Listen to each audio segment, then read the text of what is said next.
Welcome to Business Innovators Radio, featuring industry influencers and trendsetters sharing proven strategies to help you build a better life right now. Hello, listeners. Welcome to Business Innovators Radio. This is your host, Kirsten Taylor. Today, we have a very special guest on the show, and they're going to share some very exciting information with us. So, if you're looking to increase your professional effectiveness in the areas of customer service, then you've come to the right place. Our special guest today is Brad Cleveland. Brad has been speaking professionally for over 30 years, and the primary topic that he speaks on is customer service and customer service interaction. He is based out of one of my favorite places on earth, Sun Valley, Idaho, and he has 8 books, including his latest and best-selling book called Call Center Management on Fast Forward. Brad, welcome to the show. Thank you, Kirsten. Great to be with you. And we're glad to have you. I'd like to kick off the show by asking you if you could tell the listeners a little bit about your business and how you help your customers increase their efficiency in the customer service area. Yeah, great. So we work with organizations that want to differentiate through service. They want to do a great job so that they're building their brand value and their brand equity out there. And you can't just wing it with multiple channels and customer expectations going up all the time.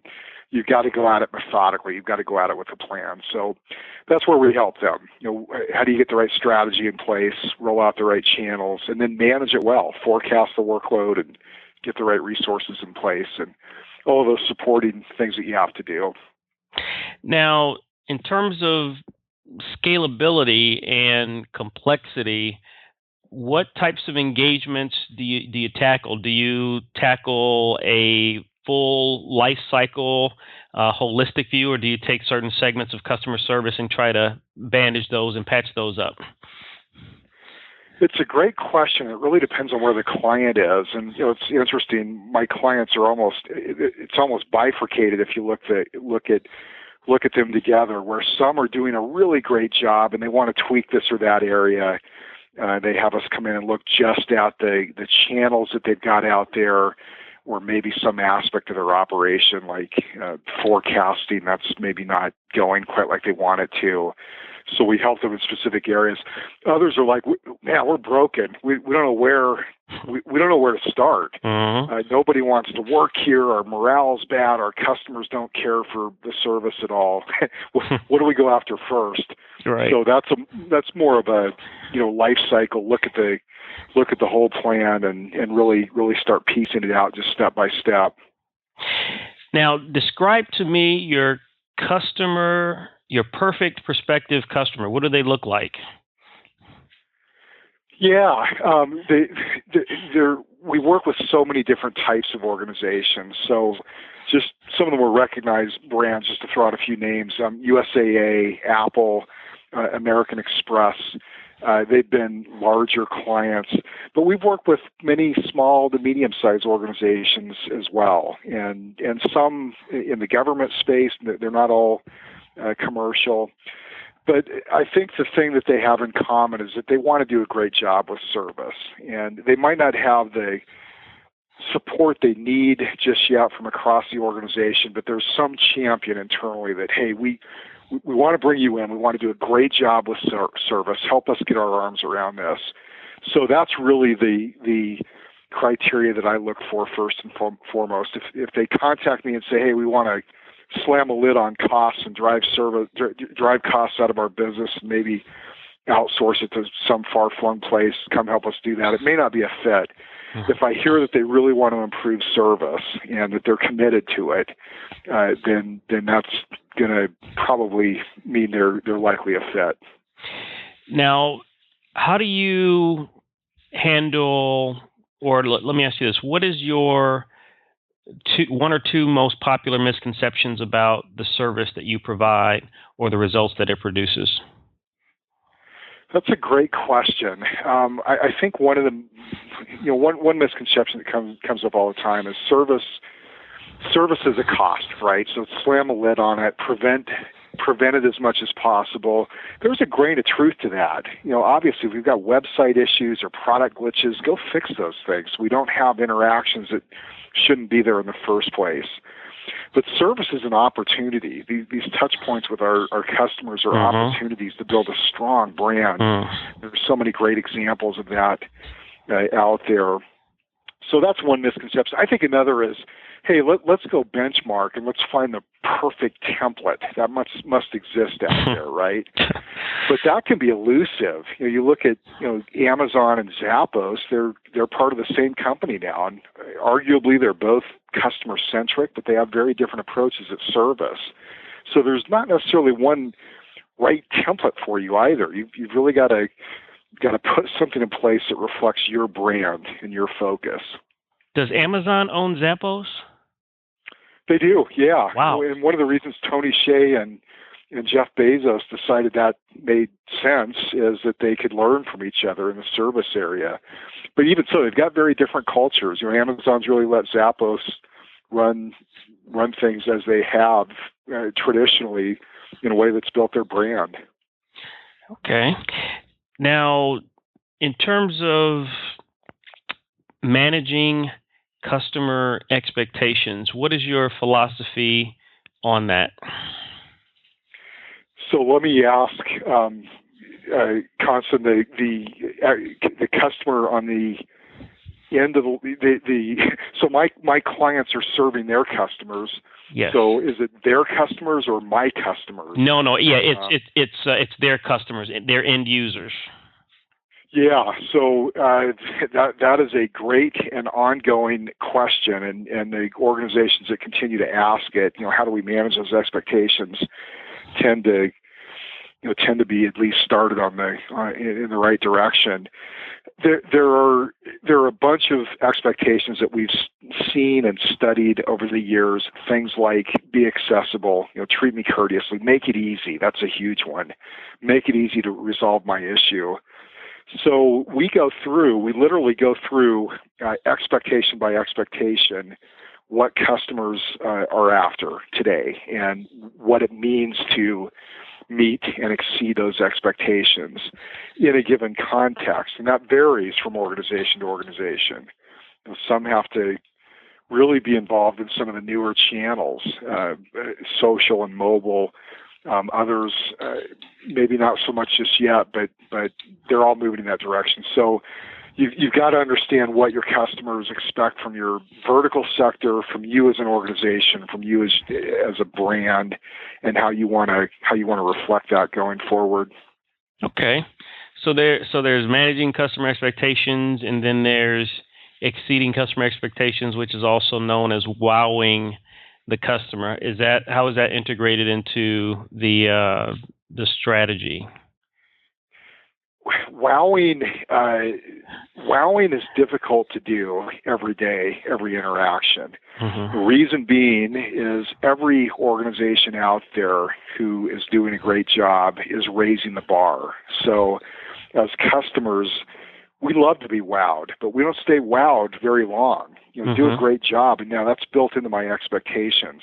The thing that we're finding, that the research is finding, is that customers really at the end of the day say, make it easy for me, resolve my issue quickly.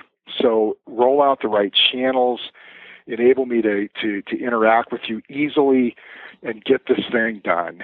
And I might not be wowed, but I'm going to be impressed. I'm going to feel good about the experience. I'm going to feel good about your brand if you make it easy on me. The wows are great, and if we can wow them along the way, that's terrific. But we really, with our clients, want to make sure they are focused on making it easy on their customers. And it makes sense. It's kind of mastering the fundamentals first. Yep. Get the blocking and tackling in place to use a sports metaphor, and that'll allow you to throw the longer balls. But you got to get the blocking and tackling in place. Makes sense. Now, what would you say is the main reason that a customer decides not to utilize your services after you have demonstrated your value to them? Well, if we get a chance to work with them, the repeat business is very high. It's the prospects who just don't think about bringing our type of services in that there's some historical inertia there, where quite a few organizations think, well, we can figure it out. We can wing it. We'll hire professional lawyers and accountants, but this customer service thing, we can figure that out, right? And there's a whole profession around it. There's a whole body of professional content that you don't want to try to reinvent. You don't have to hire outsiders forever either. One of our things is we want to transfer these skills to you, but don't try to figure it out. Have someone work with you and get you from 0 to 60 in a few seconds versus plodding along and trying to find that on your own when you've got other things that are closer to your core business to do. Right. That makes sense. So now the call center management on Fast Forward. What are the main key takeaways from that book? Yeah, so it really covers both aspects of customer interaction, one being strategy. We go through how to build a customer access strategy. And then it's very step-by-step oriented in terms of how to manage your operations. So there are 9 planning steps. Just for example, you choose service level and response time objectives and forecast the workload and get the right staff, the right team, the right resources in place. So it really is a how-to orientation. But at the end, in the end, we want you to feel very comfortable with establishing the right strategy and then putting the operational know-how in place to manage your interactions on a day-by-day basis. Okay, excellent. Now, with the last 60 seconds that we have, I'd like for you to convey one central theme or message to the audience so that if they don't get anything else from this interview, you would like to leave them with this message. What would that be? It's a great question. I would say this. This is a level playing field like we've never seen before. There are almost 3 billion smartphones in the world. The expectations we all have as customers. Don't leave it to chance.